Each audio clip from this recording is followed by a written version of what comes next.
آپ میرے بارے میں نہیں کہہ سکتے، میں آپ کے بارے میں زبان چلانے کی ہمت اور زبان چلانے کی قدرت نہیں رکھتا، لیکن میرے بھائیوں، ہر آدمی اپنے دل کو بخوبی جانتا ہے ہم کتنی عبادات انجام دیتے ہیں۔ اکثریت ہم میں سے ان لوگوں کی ہے جن کے دل اسلام کی محبت، نبی علیہ الصلوۃ والسلام کی محبت سے خالی۔ اس کی دلیل کیا ہے؟ دلیل اس کی یہ ہے، ہم قربانی کی تاریخ کو سمجھیں۔ قربانی حضرت آدم علیہ السلام سے شروع ہوتی ہے، لیکن امت محمدیہ صلی اللہ علیہ وسلم پر جو اس قربانی کو ضروری قرار دیا، اس کی سب سے بڑی وجہ جو قرآن نے بتلائی ہے، آقا علیہ السلام نے اپنی زبان مبارک سے جو فرمائی، یہ سنت ابیکم ابراہیم، یہ تمہارے باپ حضرت ابراہیم علیہ السلام کی سنت ہے۔ اور میرے بھائیوں، اب ذرا اس کی تاریخ کو ہم اٹھا کر کے دیکھتے ہیں۔ حضرت ابراہیم علیہ السلام نے جب یہ قربانی پیش کی ہے، واقعہ بڑا مشہور ہے، میں واقعے کی تفصیل میں نہیں جاتا۔ حضرت ابراہیم علیہ السلام نے جب خواب دیکھا ہے، اور خواب دیکھنے کے بعد جب اپنے بیٹے حضرت اسماعیل سے ذکر کیا، اور دونوں باپ بیٹوں کا اس بات پر اتفاق ہو گیا کہ اللہ کی جانب سے جس قربانی کا اشارہ دیا جا رہا ہے، جس قربانی کا حکم دیا جا رہا ہے، اس قربانی کو ادا کرنا چاہیے۔ قرآن کریم نے ذکر کیا فلما اسلما، جب ان دونوں نے اسلام قبول کر لیا، یا جب دونوں نے اطاعت قبول کر لی۔ قرآن کریم نے لفظ ذکر کیا فلما اسلما، جب یہ دونوں لوگ حضرت ابراہیم علیہ السلام اور حضرت اسماعیل، ان دونوں نے مل کر کے اتفاق کیا اور اللہ کے دیے ہوئے حکم پر سرے اطاعت خم کر دیا، اللہ کے حکم کے آگے اپنے سروں کو جھکا دیا، وَتَلَّهُ لِلْجَبِينِ، اور حضرت ابراہیم علیہ السلام نے اپنے بیٹے کو پیشانی کے بل گرا دیا۔ پھر واقعہ لمبا ہے، حضرت ابراہیم نے بیٹے کو گرایا ہے، چھری چلاتے ہیں، چھری نہیں چلتی ہے۔ اس کے بعد اللہ تبارک و تعالیٰ نے جب حضرت اسماعیل علیہ السلام کی قربانی کے بدلے میں آسمان سے ایک جانور بھیجا ہے، اور اللہ نے اس جانور کی قربانی کا حکم دیا ہے، حضرت ابراہیم علیہ السلام جب اس فریضے سے سبب دوش ہوئے ہیں، جب حضرت ابراہیم نے اس قربانی کے فریضے کو ادا کیا ہے، ایک دعا حضرت ابراہیم علیہ السلام نے کی، ربنا واجعلنا مسلمین لک۔ حضرت ابراہیم علیہ السلام نے دعا مانگی، اے اللہ ہم دونوں کو اپنا مطیع اور فرما بردار بنا لیجیے، وَمِن ذُرِّيَّتِنَا أُمَّةً مُسْلِمَةً لَكَ، اور اسماعیل کی ذریت، اسماعیل کی اولاد اور میری اولاد، ان دونوں میں سے ایک امت، ایک گروہ ایسا پیدا فرمائیے جو تیری اطاعت کرنے والا ہو۔ آپ واقعے کے پس منظر پر غور کریں، حضرت ابراہیم علیہ السلام نے خواب میں دیکھا بیٹے کو ذبح کرتے ہیں، واقعہ بیٹے سے بیان کیا، باپ اور بیٹے دونوں نے واقعے پر اتفاق کیا، قربانی پر بیٹا بھی راضی ہو جاتا ہے، باپ ابراہیم بھی بیٹے کو ذبح کرنے پر راضی ہو جاتے ہیں۔ قرآن لفظ ذکر کر رہا ہے فلما اسلما، جب دونوں نے اطاعت قبول کر لی، یا دوسرے لفظوں میں ہم ترجمہ کر سکتے ہیں جب دونوں اسلام لے آئے، جب دونوں نے اسلام قبول کر لیا۔ اللہ نے جب دونوں کی اطاعت کا تذکرہ فرمایا تو اسلام لفظ ذکر کیا ہے، اور جب حضرت ابراہیم علیہ السلام نے اس جانور کی قربانی کے بعد دعا مانگی ہے، تو جب اپنے لیے دعا مانگی ہے تو مسلم کا لفظ ذکر کیا ہے، اے اللہ مجھے اور میرے بیٹے کو اپنا مطیع اور فرمانبردار بنا دیجیے۔ اور جب امت محمدیہ کے لیے دعا کی ہے وَاجْعَلْنَا مُسْلِمَةً لَكَ وَمِن ذُرِّيَّتِنَا أُمَّةً مُسْلِمَةً لَكَ، اے اللہ ہماری ذریت میں ایک امت ایسی بنا دیجیے مسلمۃ لک جو تیری اطاعت کرنے والا ہے۔ اب میں آپ حضرات سے ایک سوال کرنا چاہتا ہوں، آخر ہمارا نام جو مسلمان ہے، ہم جو مسلم کہلاتے ہیں، وہ کس بنا پر کہلاتے ہیں؟ آپ کو وجہ معلوم ہے؟ ہمارا مسلم نام یہ کس نے رکھا؟ یہ اللہ نے رکھا۔ اور اللہ نے مسلم نام کیوں رکھا؟ اس لیے کہ حضرت ابراہیم علیہ السلام نے ہمیں مسلم کہا۔ اور ابراہیم مسلم کیوں کہتے ہیں؟ ابراہیم نے مسلم اس لیے کہا کہ اللہ میں نے اور میرے بچے نے تیرے سامنے اطاعت کی ہے، تیری اطاعت کو قبول کیا ہے، قربانی کے لیے ہم راضی ہوئے ہیں۔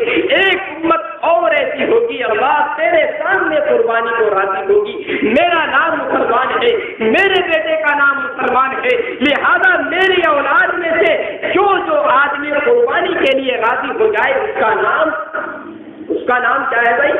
مسلمان ہے۔ اور جو قربانی سے انکار کر دے، جو اللہ کی اطاعت کا انکار کر دے، جو اللہ کے سامنے سر کو نہ جھکائے، وہ مسلمان ہو جائے گا؟ نہیں ہوگا۔ ارے بات سنیے،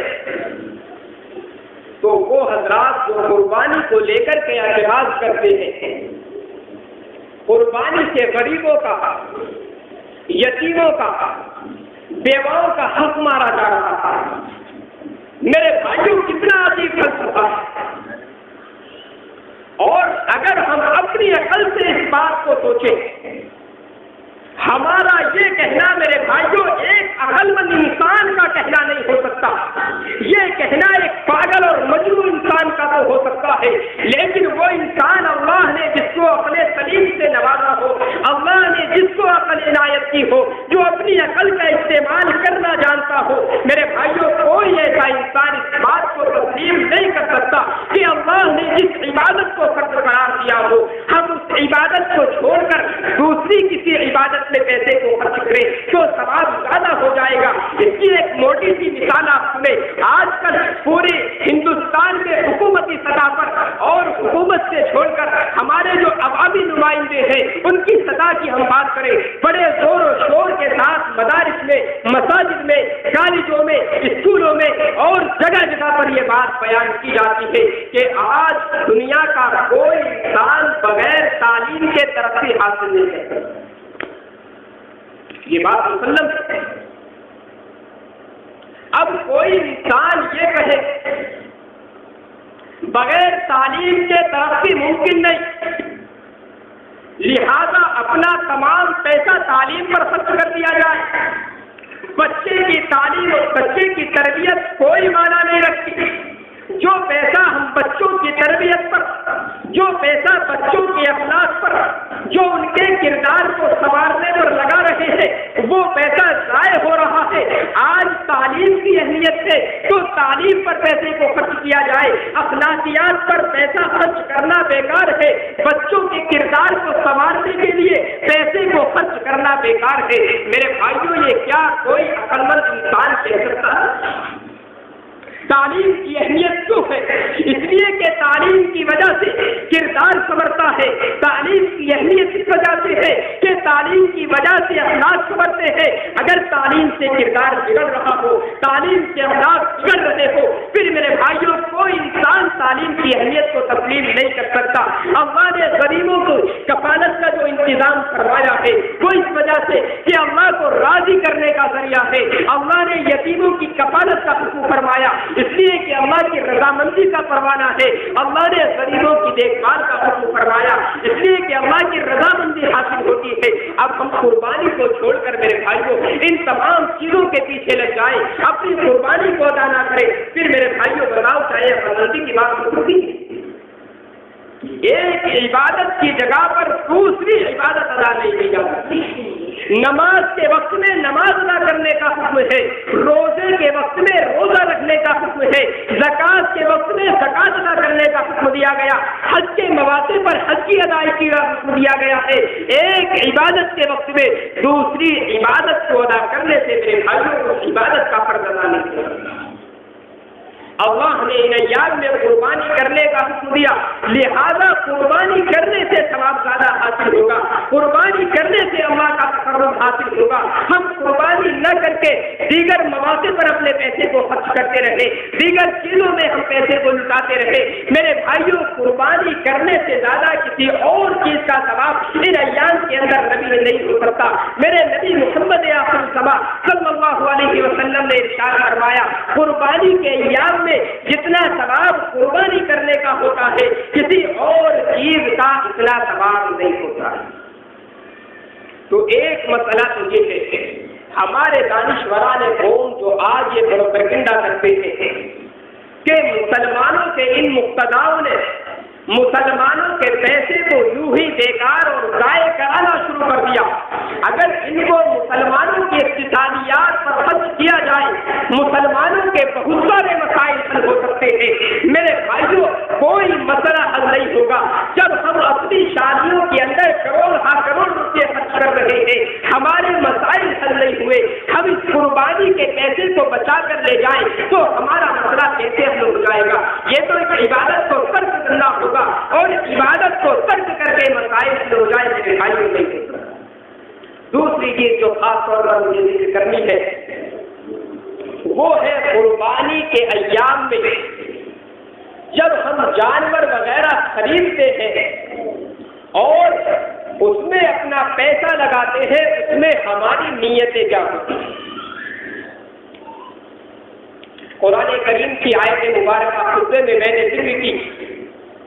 اللہ نے فرمایا, لن ينال اللہ لحومها ولا دماؤها ولكن يناله التقوى منكم. اللہ فرماتا ہے لوگوں, تمہارے اوپر قربانی کو ضروری قرار تو دیا گیا, لیکن قربانی کا گوشت اللہ تک پہنچے ایسا نہیں ہے. اللہ کے یہاں جو چیز جاتی ہے وہ تمہارے دلوں کا تقویٰ ہے, تمہارے دلوں کی نیتیں ہیں, تم نے کس نیت سے قربانی کی ہے. اللہ اس چیز کو دیکھتا ہے, تم نے کتنا پیسہ قربانی میں خرچ کیا. اللہ اس چیز کو نہیں دیکھتا. آج میرے بھائیوں, امت کا ایک کثیر طبقہ اس بیماری کے اندر گرفتار ہے. وہ چاہے میں ہوں یا آپ حضرات میں سے, اللہ کرے کوئی نہ ہو اس طرح کا بندہ, لیکن میں اپنے دل کے اندر جھانک کر دیکھتا ہوں. ایک چیز مجھے اپنے اندر یہ محسوس ہوتی ہے, جب میں قربانی کا جانور خریدنے جاتا ہوں سب سے پہلے میری نظر اپنے پڑوسی پر جاتی ہے. میرا پڑوسی کتنے کا جانور خرید کر لایا, کتنے وزن کا جانور خرید کر کے لایا ہے. اور جب میں خریدنے کے لیے جا رہا ہوں میں دیکھتا ہوں میرے پڑوسی کا مکان کیسا بنا ہوا ہے, میرے پڑوسی کے پاس گاڑی کیسی ہے. میرا پڑوسی بکرا خرید کر لایا 12 اور 14 ہزار کا, میرے پڑوسی کے مکان میں 2 کمرے بنے ہوئے. اللہ کا شکر ہے, اللہ نے توفیق دی, میں نے 10 کمروں کا مکان بنایا ہے. میرا پڑوسی لاکھ اور 2 لاکھ کی گاڑی میں گھوم رہا ہے. مجھے اللہ نے توفیق دی ہے, اللہ کی نعمت ہے, میں 10 اور 12 لاکھ کی گاڑی میں گھوم رہا ہوں. میرا پڑوسی 15,000 کا جانور لے کر کے آ گیا. اگر میں 20 اور 25 ہزار کا جانور نہ لے کر کے آیا, اگر 5 اور 7 ہزار کا جانور میں نے خرید لیا, یہ تو میری بے عزتی کی بات ہو جائے گی.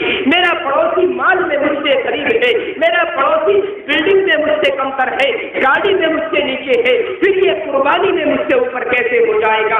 میری نیت یہ ہوتی ہے جب میں اپنے جانور کو خرید کر کے لاؤں, پورے محلے کے اندر چل پھر کر کے دیکھوں کون بندہ کس طرح کا جانور خرید کر کے لایا ہے. پھر بازار کے اندر جاتا ہوں, میری جیب کے اندر پیسہ نہیں ہے, میرا دل قبول نہیں کر رہا کہ 20 اور 25 ہزار کا جانور خریدا جائے, لیکن میری نظر اپنے مکان پر ٹکی ہوئی, میری نظر اپنی گاڑی پر ٹکی ہوئی ہے.